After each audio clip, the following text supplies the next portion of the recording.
Super star Rajinikanth ఇప్పటికే back to back సినిమాలతో ప్రేక్షకులను అలరిస్తున్నారు. 7-10 వయసులోనూ వరుస సినిమాలు చేస్తూ ఆడియన్స్ ముందుకొస్తున్నారు. జైలర్ సినిమా తర్వాత బ్యాక్ టు బ్యాక్ హిట్ అందుకున్న తలైవా ఇప్పుడు కూలీ చిత్రంలో నటిస్తున్నారు. ఈ చిత్రానికి సక్సెస్ఫుల్ డైరెక్టర్ లోకేష్ కనకరాజు దర్శకత్వం వహిస్తున్నారు. వీరిద్దరి కాంబోలో వస్తున్న ఈ సినిమాపై ఇప్పటికే మంచి హైప్ నెలకొంది. ఈ క్రమంలోనే కూలీ చిత్ర యూనిట్ కి షాక్ ఇచ్చారు ప్రముఖ మ్యూజిక్ డైరెక్టర్ ఇళయరాజా. కూలీ చిత్ర నిర్మాణ సంస్థ సన్ పిక్చర్స్ కు నోటీసులు పంపించారు.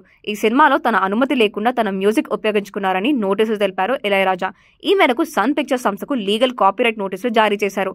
ఇటీవల కూలీ సినిమా టైటిల్ టీజర్ రిలీజ్ చేయడం జరిగింది. ఇందులో రజనీకాంత్ నటించిన తంగమాన్ మూవీలో వా వా పక్కం వా అనే పాటలోని మ్యూజిక్ ఉపయోగించాలని, తన అనుమతి లేకుండా ఉపయోగించిన ఆ పాట సంగీతాన్ని వెంటనే తొలగించాలని, లేదంటే పాటకు తగిన అనుమతి పొందాలని సన్ పిక్చర్స్ కు ఇళయరాజా నోటీసులు పంపించారు. ఒకవేళ అలా చేయకపోతే చట్టపరమైన చర్యలు ఉంటాయని హెచ్చరించారు.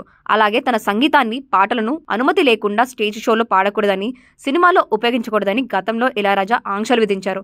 వాటిని అతిక్రమించిన వారిపై ఆయన కేసులు పెడుతున్నారన్న సంగతి తెలిసిందే. ఇదిలా ఉంటే ఇళయరాజా లీగల్ నోటీస్ పై సన్ పిక్చర్స్ ఇంకా స్పందించనే లేదు. ఇప్పటికీ టైటిల్ టీజర్ విడుదలైన కారణంగా కూలీ చిత్ర యూనిట్ వీలైనంత త్వరగా ఇళయరాజా నుంచి అనుమతి తీసుకోవాల్సి ఉంటుంది. కూలీ చిత్రంలో శృతి హాసన్, సత్యరాజ్ కూడా నటిస్తున్నారు. బంగారు స్మగ్లింగ్ మాఫియా నేపథ్యంలో సాగే యాక్షన్ ఎంటర్టైన్మెంట్ ఈ చిత్రం.